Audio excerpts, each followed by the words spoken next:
यवतमाल के जिलाधिकारी विकास मीणा की संकल्पना से जिले में राजस्व कार्यालयों और कर्मचारियों के लिए सुधार सम्मान योजना चलाई गई। इस योजना के तहत उत्कृष्ट कार्य करने वाले कार्यालयों और कर्मचारियों को सम्मानित किया गया।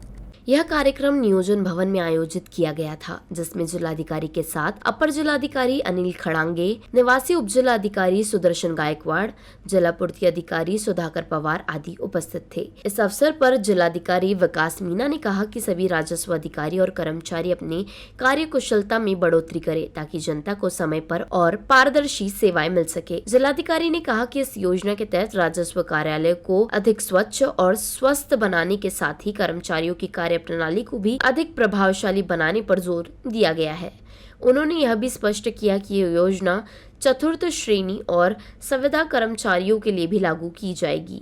इस अवसर पर जिला स्तरीय विभिन्न राजस्व कार्यालयों के उत्कृष्ट कर्मचारियों को जिलाधिकारी के हाथों सम्मानित किया गया। महत्वपूर्ण एलिमेंट आहे ते आहे की आपला ज्यावेळी म्हणजे बीइंग जिल्हा परिषद सीईओ ज्यावेळी आम्ही बघतो त्यावेळी खूप डिपार्टमेंटचे असे लोक आहेत ज्यांच्या चांगल्या कामाला आपण एक्नॉलेज करत नाही आणि ते खूप चांगलं काम करतात, लोकांसोबत चांगले वागणूक करतात आणि त्यांच्या कामाकारण्यामुळे आमचा लोड कमी होतो। ॲज ए ऑफिसर म्हणून आमचा लोड खूपच कमी होऊन जातो। तुमची ड्राफ्टिंग चांगली असली, तुमचं काम चांगलं असला तो ऑटोमॅटिकली कामाचा जे व्याप आहे जे वरच्या ऑफिसवर जायला पाहिजे ते ऑटोमॅटिकली कमी होऊन जातो।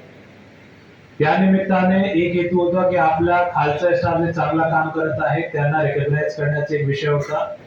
सोबत आपल्या नॉर्मली इंटरॅक्शन बघितला, जसा मी मागे पण माझ्या स्पीच मध्ये म्हटलेलं आहे की बीइंग ए कलेक्टर आम्ही 100 लोकांना 15 दिवसामध्ये भेटतोय। तुमचा जर टोटल क्वांटम बघितला तर तुम्ही जवळपास 1000 लोकांना भेटत असेल। तो ज्यावेळी शासनाची इम्प्रेशन आहे ते फक्त कलेक्टर ऑफिस मार्फत होत नाही, ते आपल्या प्रत्येक डेस्क मध्ये आपली परिस्थिती कशी आहे, आपले लोक कसं काम करतात त्याच्यावर बऱ्यापैकी अवलंबून आहेत।